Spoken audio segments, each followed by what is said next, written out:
ఆయన ఇచ్చిన నినాదం బీఆర్ఎస్ హటావ్ తెలంగాణ బచావ్ అనే దాని మీద బీఆర్ఎస్ ను బొందబెట్టినారు మీరంతా.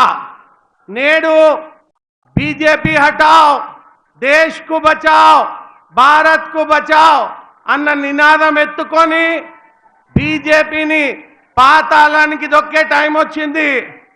బీజేపీ ప్రభుత్వం గత 10 సంవత్సరాలలో మీరందరూ ఒక్కసారి ఆలోచించండి. ఏదైనా విషయంలో మనకు న్యాయం చేసిందా?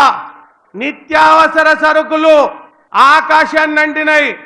కాంగ్రెస్ ప్రభుత్వం 2014లో బీజేపీకి హ్యాండ్ ఓవర్ చేసినప్పుడు 60 రూపాయలు ఉన్న డీజిల్ పెట్రోల్ ఈ రోజు 105 అయింది.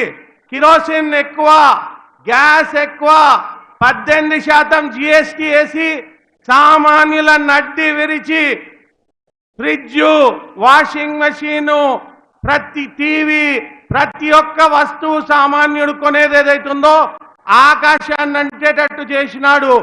2 కోట్ల ఉద్యోగాలు ప్రతి సంవత్సరం కల్పిస్తానని 10 సంవత్సరాలకు గాను 20 కోట్ల ఉద్యోగాలు ఇవ్వాల్సింది 2 లక్షల ఉద్యోగాలు కూడా ఇవ్వలేకపోయినాడు.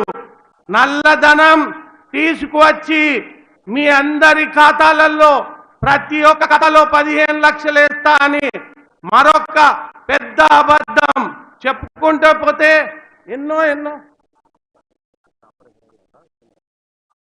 సమయాభావం వల్ల చాలా విషయాలు మాట్లాడేటి ఉన్నాయి.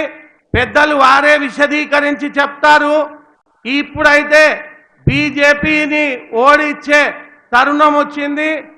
ఈ నిత్యావసర ధరలు ఇలా ఆకాశానికి అంటించి రామరాజ్యం కాకుండా రావణ రాజ్యం నడుపుతున్న వీళ్లను పాతాళంలో తొక్కేయడానికి శ్రీరామచంద్ర స్వామి ఆశీస్సులు మనతో ఉన్నాయి. మనం కాంగ్రెస్ ప్రభుత్వం వస్తే రామరాజ్యం వస్తుంది. మీరందరూ కాంగ్రెస్ ప్రభుత్వాన్ని ఆశీర్వదించండి. కాంగ్రెస్ ప్రపోజ్ చేసిన క్యాండిడేట్స్ని గెలిపియండి. అందరికీ మంచి జరుగుతుంది.